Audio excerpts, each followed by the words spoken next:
Hello Hello there. there. I will sync that up in editing as I did with the last episode. No need to worry. Welcome to the intermediary episode. We're not season 1 anymore. We finished that. That's behind us.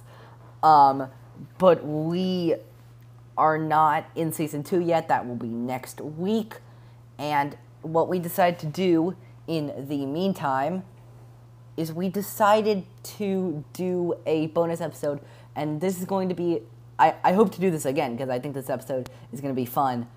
This is what I call Star Wars opinions, and basically, Jacob and I have formulated before this episode. We've formulated 5 Star Wars opinion questions that relate to each other's Star Wars opinions, and we are going to ask each other these questions, and then we are going to answer these questions, basically. And actually, I'd like us to both do it, so you want to go first, or do you want me to? I guess I can go first with my first question. Okay, All go right. ahead. Number one, it's kind of a simple one. Canon or Legends? Which do you like better and Canon or why? Legends? Oh, it's hard. There's so many good things about both of them. Um, I'll just say this.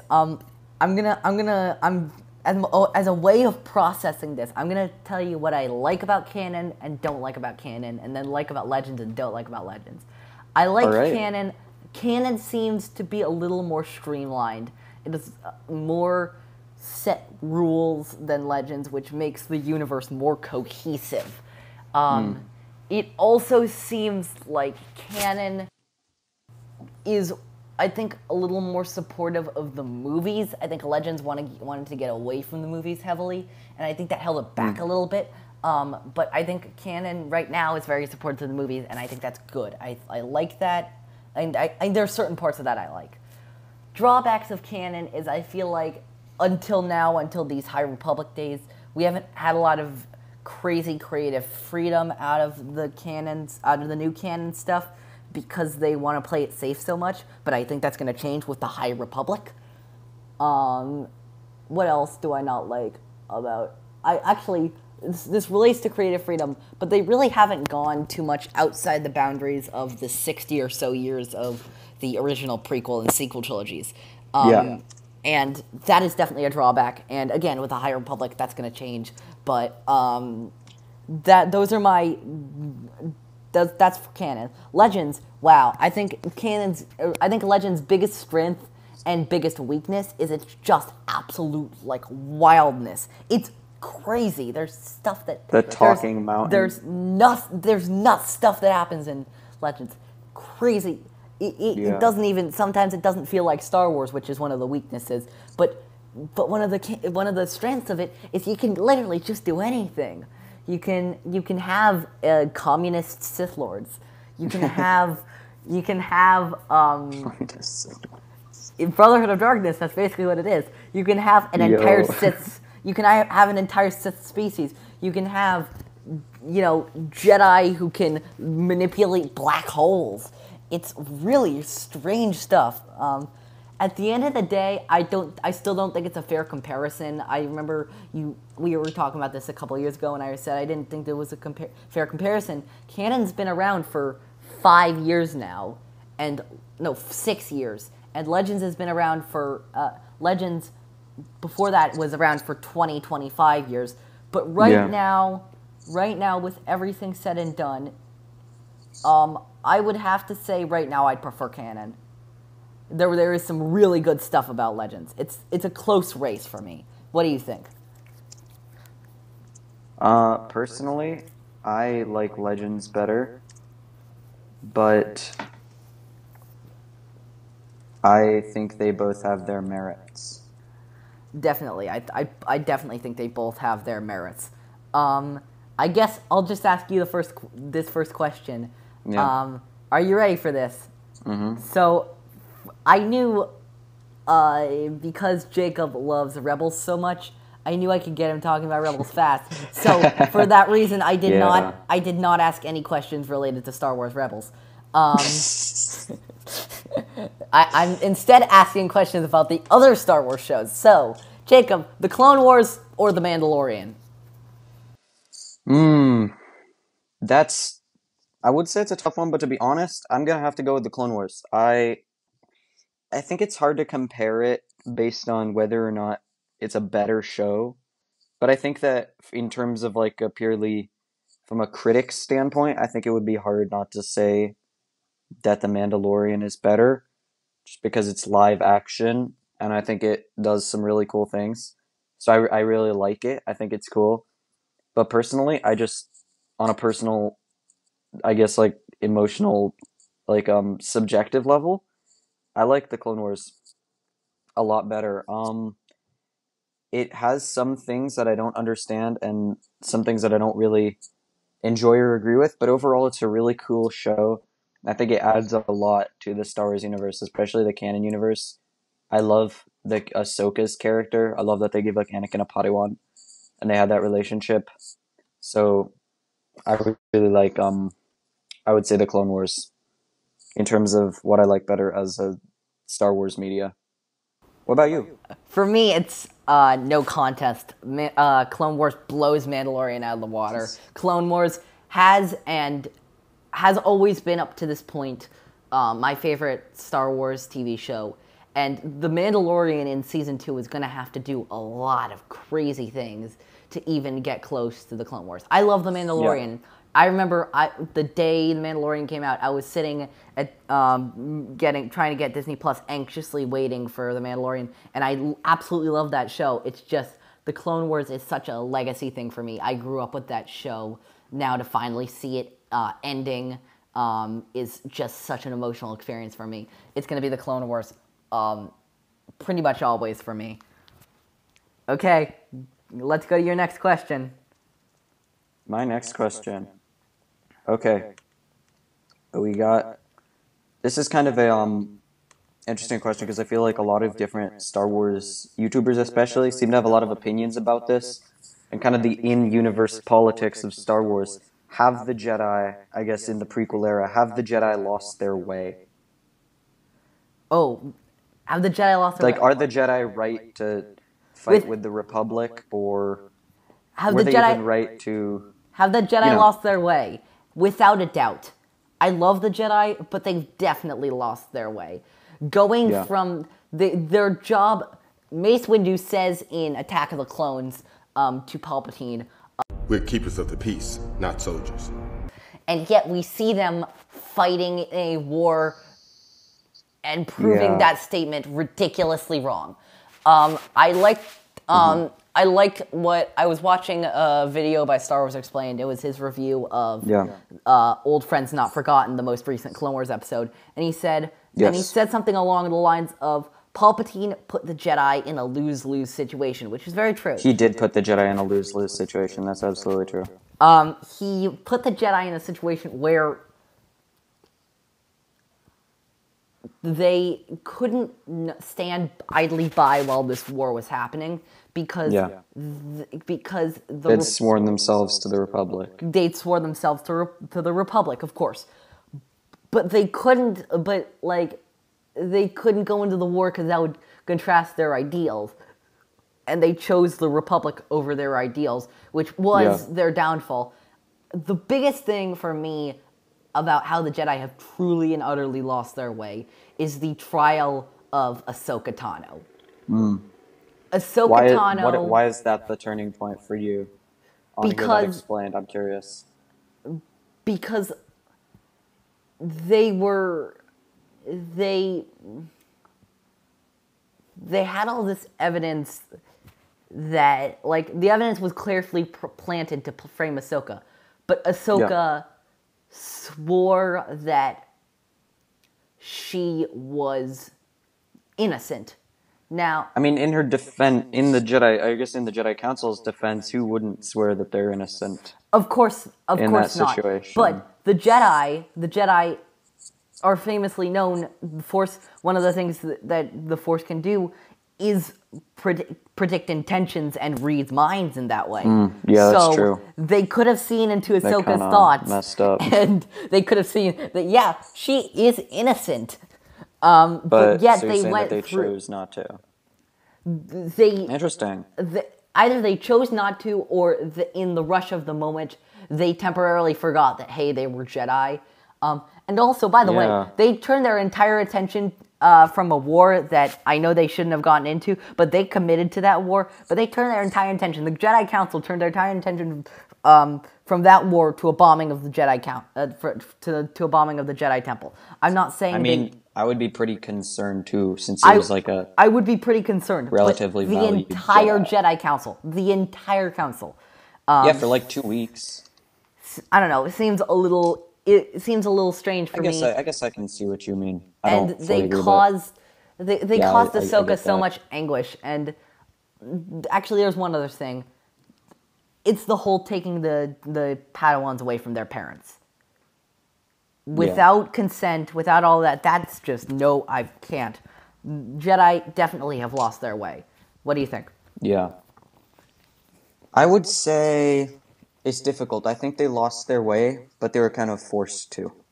They were definitely forced to. They were definitely forced because to. of how you said Palpatine put them in a lose-lose situation. I think they had kind of been in that lose-lose situation for a while.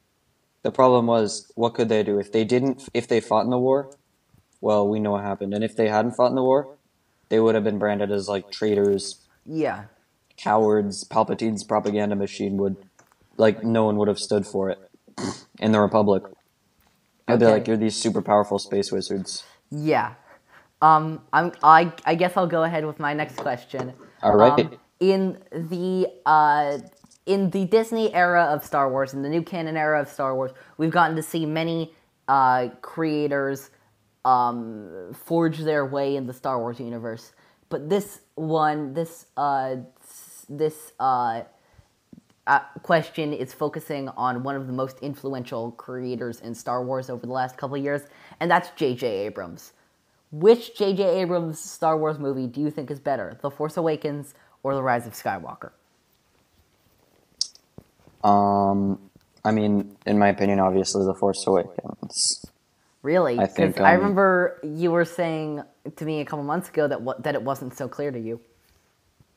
I think now that I've had more time to reflect on it, I really believe that.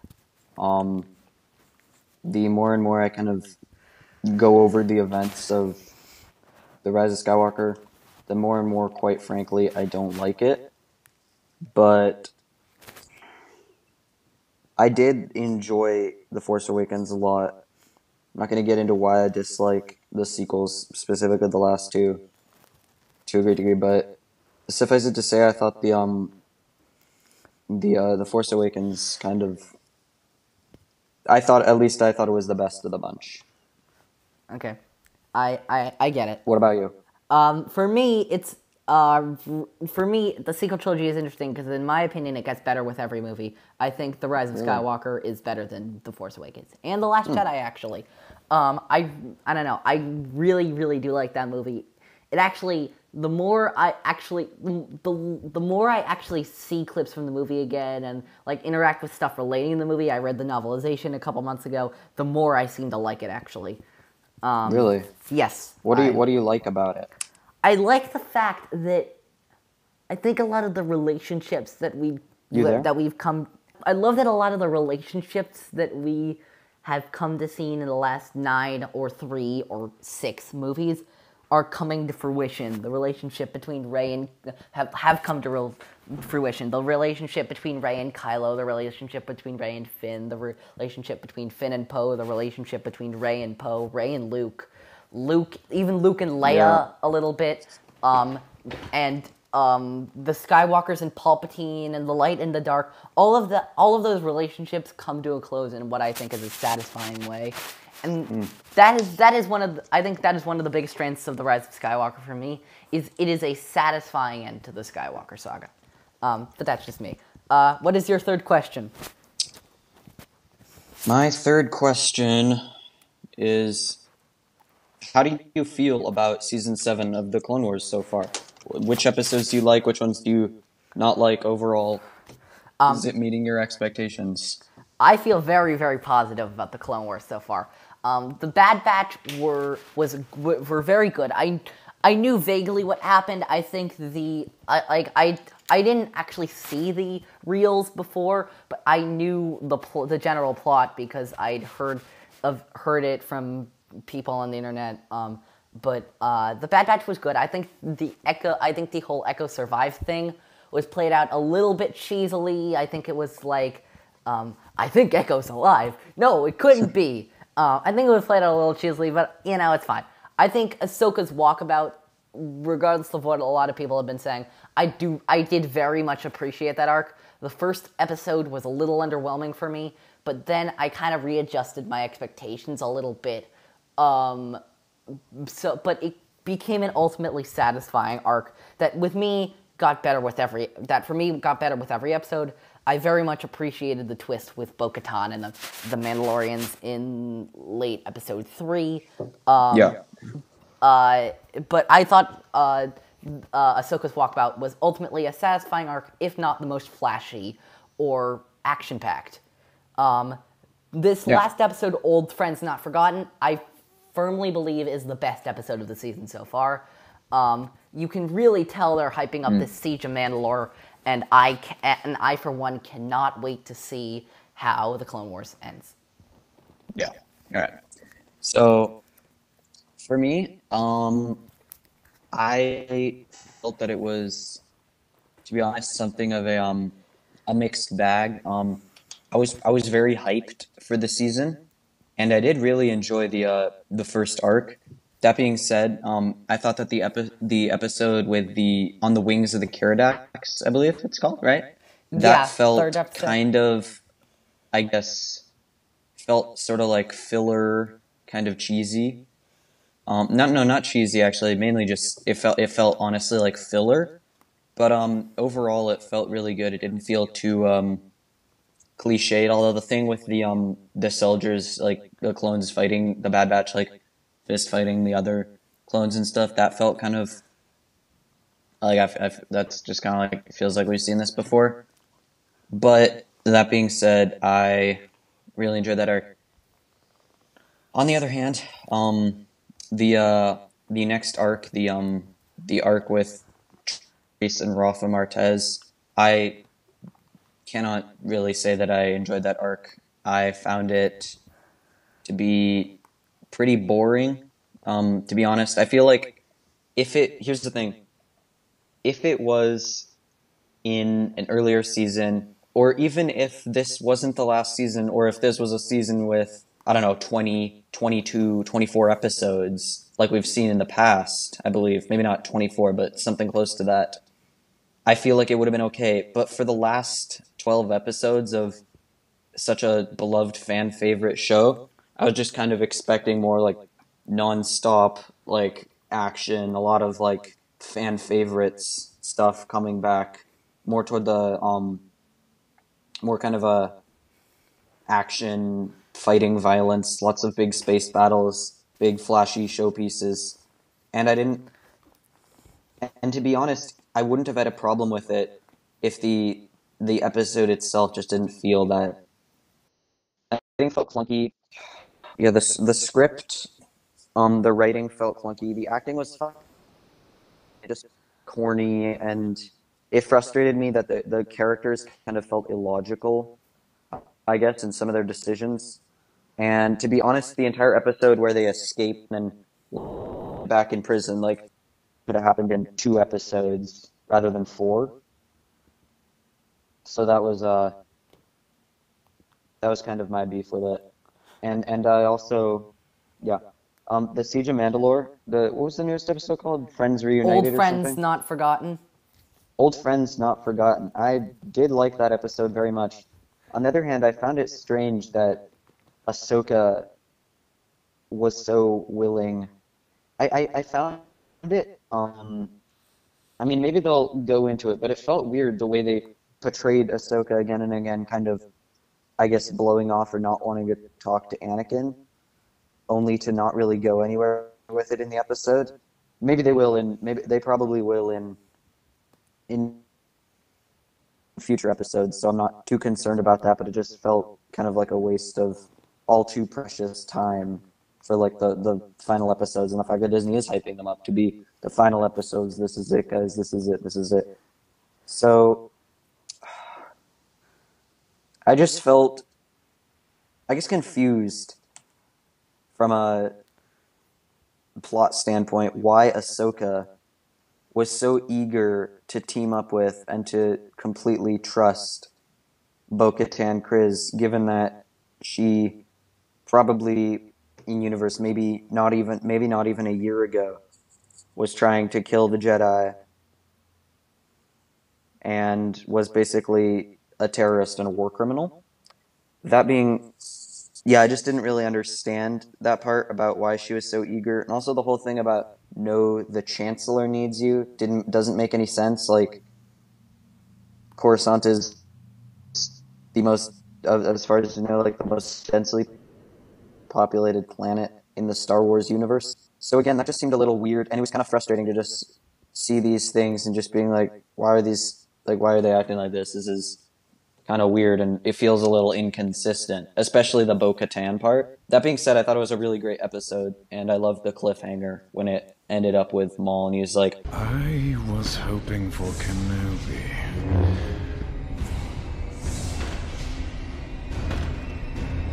Why are you here?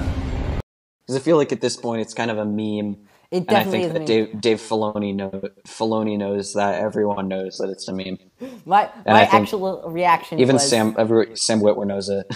my course. actual reaction was to that like cliffhanger was Sam Witwer, you gotta get your acting better. You didn't say it right. He said I was hoping for Kenobi, but it should be I was hoping for Kenobi.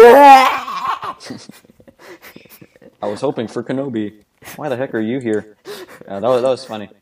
Yeah. Right. Okay. Now What's your I know next you have question? mixed thoughts about these movies, but I'd like you to answer this question as honestly as you can. What do you think is the most underrated scene in the sequel trilogy?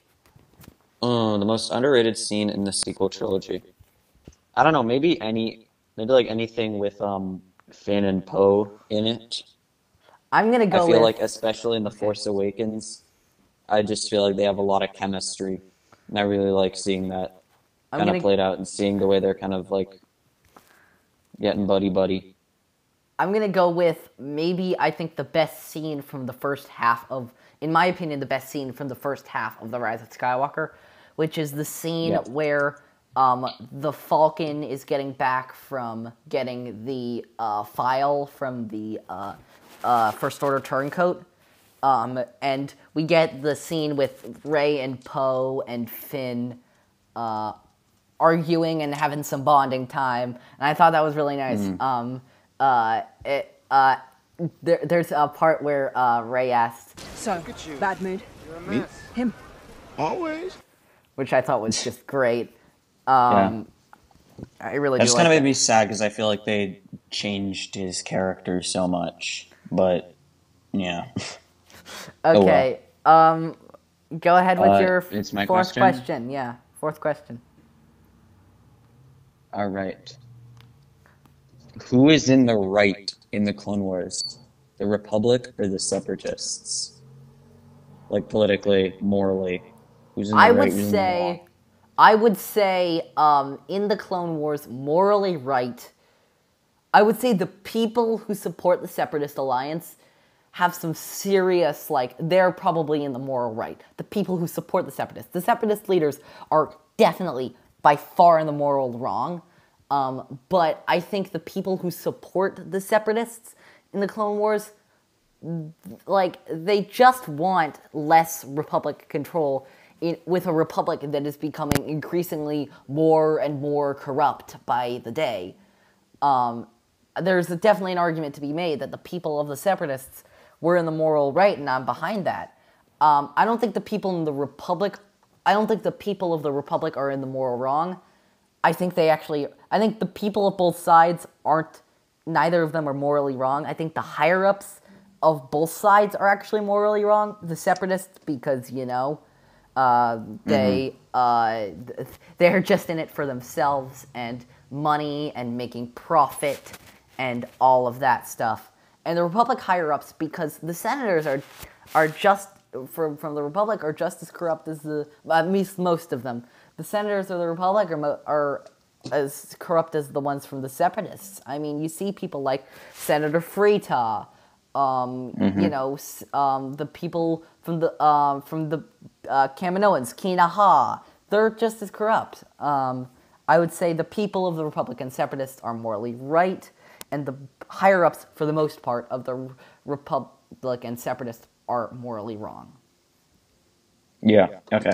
I would say that, I think this is a tricky question because I think a lot of what the separatists are asking for, at least like the people who support them, isn't that wrong, especially considering what's happening with the Republic at that time, where it's basically collapsing in on itself. On the other hand, I really have to kind of lean towards the Republic on this one, given that the separatists, especially their military, they're pretty given to some war. They're pretty given to war crimes, crimes against humanity. I think we see that time and time again, and the fact that the movement was basically started by like the Trade Federation and those different companies just so they could get tax breaks, and because they didn't really want to like pay taxes or deal with any kind of regulations. But I think that given what's happening with the Republic, I think that from the citizens' perspective, I would understand, but not from a politician's perspective. Yeah, I see that. Okay, here's my question. I've been focusing, I don't know if you noticed, I've been focusing a lot on the sequel trilogy. Here's another sequel trilogy related-ish question, okay? Yeah. Disney has been announcing recently that they're going to be doing a lot of movies that are going to be completely and utterly unrelated to the Skywalker saga. One of these trilogies, the first movie is going to be written and directed by The Last Jedi writer-director Rian Johnson. My question is, would you like to see are you optimistic for this new Rian Johnson Star Wars trilogy in spite of your feelings about The Last Jedi? I'm going to be honest. This may not be what you want to hear, Eli, but to be honest, I am beyond pessimistic. I'm not at all in accord with anything that Rian Johnson did with The Last Jedi, and I don't think he really understands Star Wars beyond what he wants to make it. I think he kind of, this sounds a little extreme, but it seems like he kind of spits in the face of a lot of what people kind of, for the general part, agree on what makes Star Wars great. And you could say that for a lot of what the new Disney stuff has been doing. Not going to get into that. But, yeah, to say the least, I'm not excited. I don't really think he should be involved in Star Wars. He kind of was just like, The Last Jedi to me kind of just seemed like, what would happen if a snobby a snobby amateur movie critic also hated Star Wars? What if they got to write a fan fiction? What would happen? Like a Star Wars fan fiction. That, if it felt like he was just kind of like trolling people.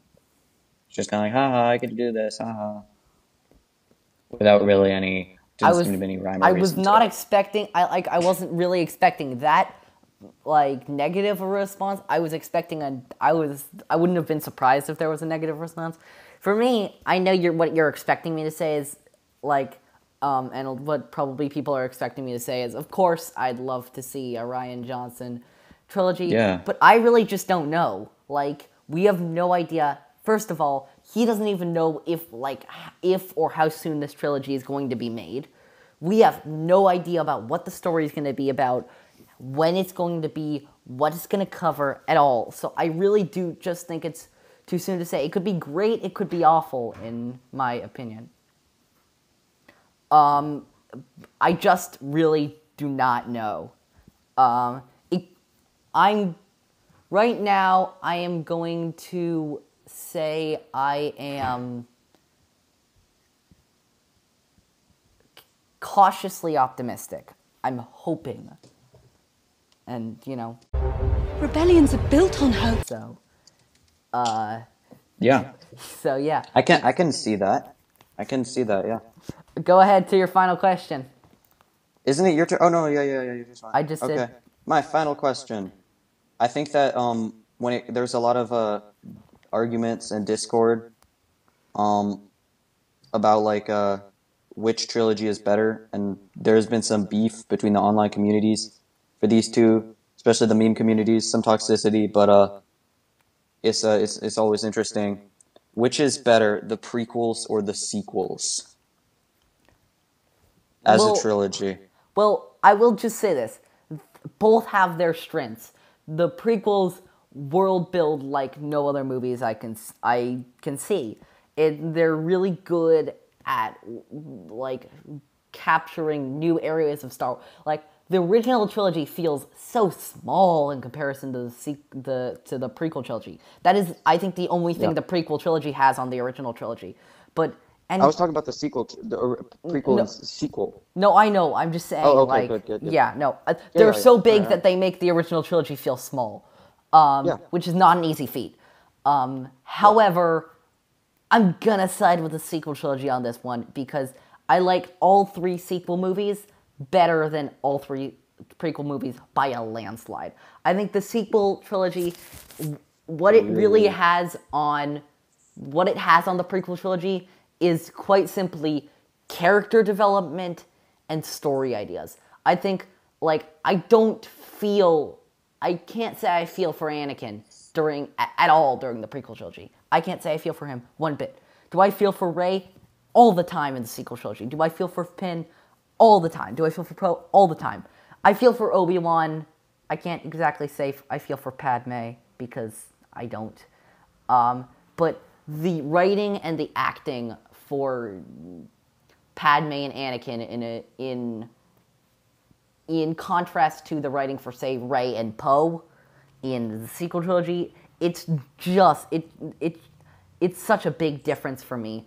I also feel like the sequel trilogy has a lot of interesting ideas about what the legacy of the original trilogy was. I deeply enjoy seeing Kylo Ren on his journey. It is one of the highlights of the sequel trilogy, seeing someone who isn't quite Vader, and his entire character is based on the idea that he could never be what his grandfather was. I could rant about Rey for absolutely days and how I love her character and how she is my favorite character in the sequel trilogy, but I'm not going to. He's not going to, folks. I'm not gonna. And I know this is going to be controversial with many people, but I think the single greatest, not the single greatest, I think the single greatest legacy character that they did in the sequel trilogy was Luke Skywalker. I think they did a fantastic job with the idea that our heroes are not set in stone. They're changing characters, and they have room for development, or in Luke's case, kind of regression for that stark reality. But they can still change for the better. But so sequel trilogy, though the prequel trilogies do have some things going for it. Yeah. What's weird about this is I feel like if we had this discussion 2-3 years ago, I feel like our positions would have been reversed. But to be honest, I'm gonna say prequels. I'm not surprised in the slightest. Because honestly, I used to dump on them, and I still think they're not great movies. But I feel like as Star Wars stories, they're much more... As Star Wars stories, I think that they are far more interesting and, in my opinion, good. I should say, I like them better. I kind of vibe with them more in terms of what I think Star Wars should be. So, yeah, I guess I'm a prequel fan now. I'm honestly not surprised. I don't think that means you're a prequel fan. I just think that means you think the prequels are better. Yeah. Okay, I guess we're gonna get to my last question, and I kind of cheated a little bit for this last question, but not really. You'll see why. This is what I'm calling the Star Wars Opinions Speed Round. I have 5 questions all based on a category. All right. And we're just going to quickly provide our speed answers to them. And All this right. category is who would win in a fight.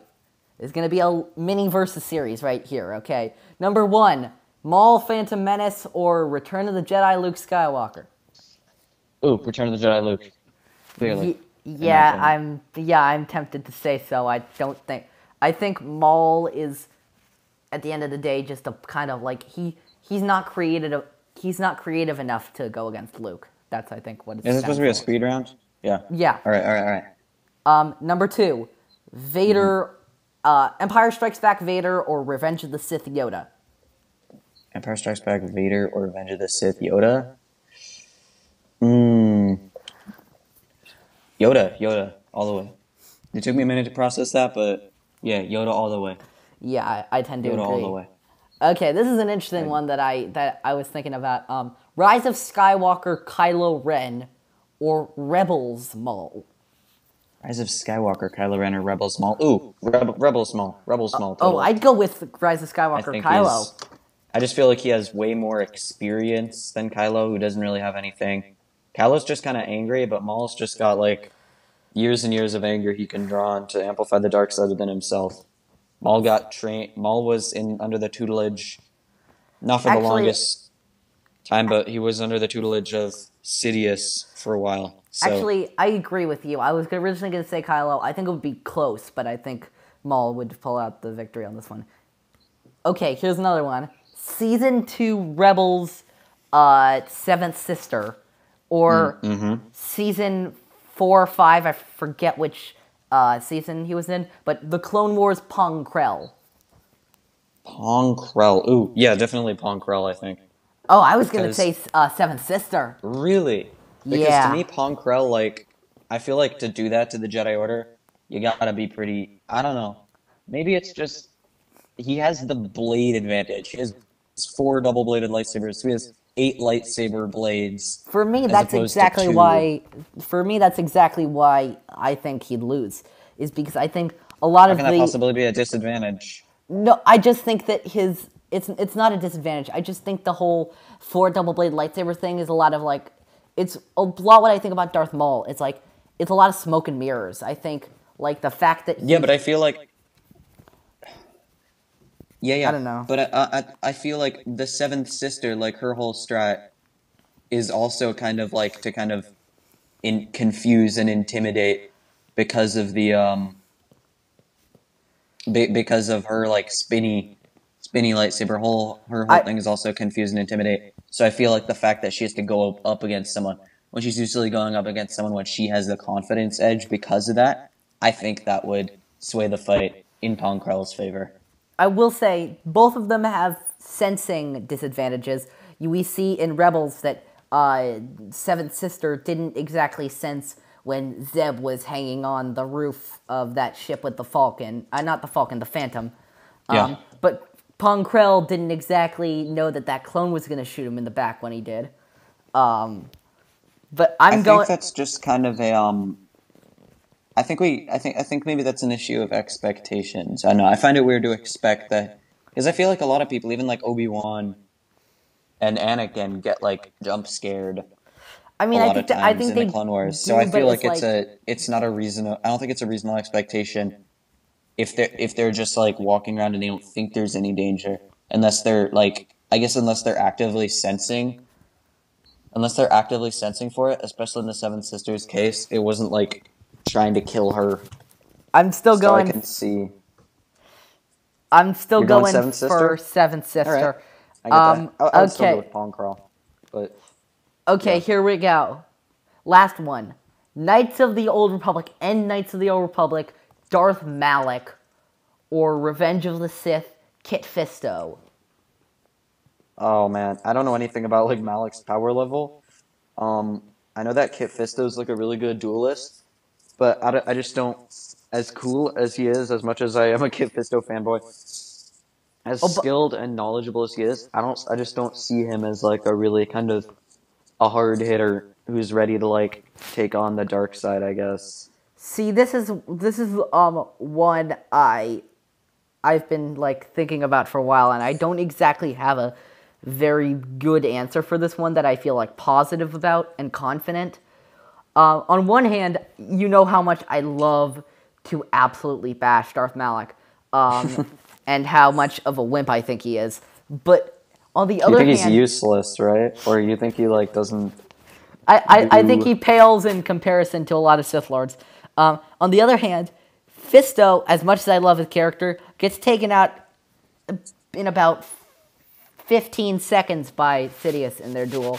He lasts about 10 seconds longer than Agen Kolar and Saisi Teen in that same fight. So I do say, he at least got a couple lightsaber strikes in. I honestly don't know. I'm going with... Yeah. I'm going to go with Malak slightly. Just slightly. Because I think it's because of his knowledge. He has a lot of knowledge of ancient Sith techniques. And he has a lot of... And I don't think Kit Fisto would be exactly ready to take that on. I will say this. There are scenarios where I think Kit Fisto would definitely win against Malak. But in the majority of scenarios, I think Malak would win. I think that is actually going to wrap up our special episode, and hopefully our first episode of Opinions. I think I want to do this again. Do you want to do this again? Yeah, I think it's fun. Next week, it'll be 2 weeks from now because we're recording episodes a week ahead right now. But next week, we are going to be watching the first 20 minutes. The first 20 minutes of episode 1, The Phantom Menace. And that'll be our first episode of season 2. Are you excited? I'm excited. I'm excited, yeah. Yeah, so I guess we'll see you guys next week for season 2 of In a Galaxy. I guess in the meantime, may the Force be with you. Make sure to subscribe to us on Anchor, on Breaker, on Apple Podcasts, on Spotify, on Radio Public, on Google Podcasts. Thank you so much for tuning in. Yep, that has been our bonus episode in between episode 1 and season 2. Bye.